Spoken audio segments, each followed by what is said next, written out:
Assalomu alaykum azizlar. Mana xudo xolasa navbatdagi o'yinimizda Umidjon akamiz bunaqa qilib chiroyli qilib o'choq, tandir, baklarni рабочий stollar qilib beribdi.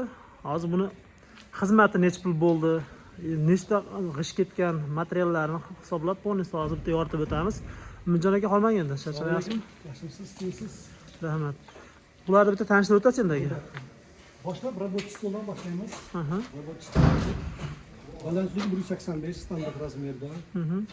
2 metr atrofida рабочий stol. 100 litrli bak. 100 litrli bak. 60 litr, 80 litr, 125 litrli qozonlar qo'ygan.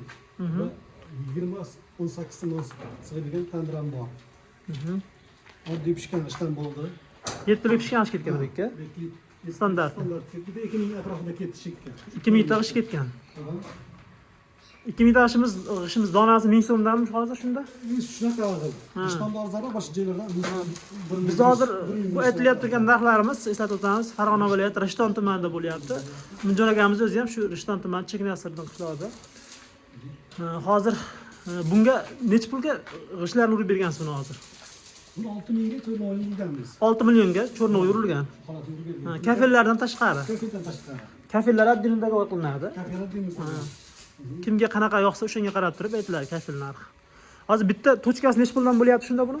1,5 milliondan qozonlar bo'lyapti. 1,5 milliondan qozon. 8 mingdan stollar qilyapmiz. 8 mingdan stol. Shu bitish holati. Bitish holati 8 ming. Farg'ona narxi bu. Farg'ona viloyatidan narx. Agar O'zbekistonda misol uchun boshqa viloyatlarga chiqsangiz narx qo'shiladi.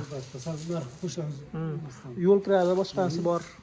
Bordi-keldi hisobiga narxlar jina qo'shilishi mumkin. Azizlar, kimga shunaqa xizmatlar kerak bo'lsa, bemalol Umidjon akaga murojaat qilaverasizlar.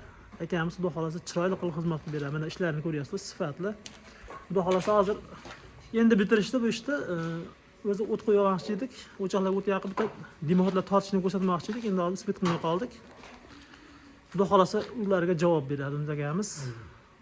Hech qanaqa muammo bo'lmaydi. Bemalol murojaat qilasizlar. Umidjon akamiz nomerini pastga yozib qo'yamiz.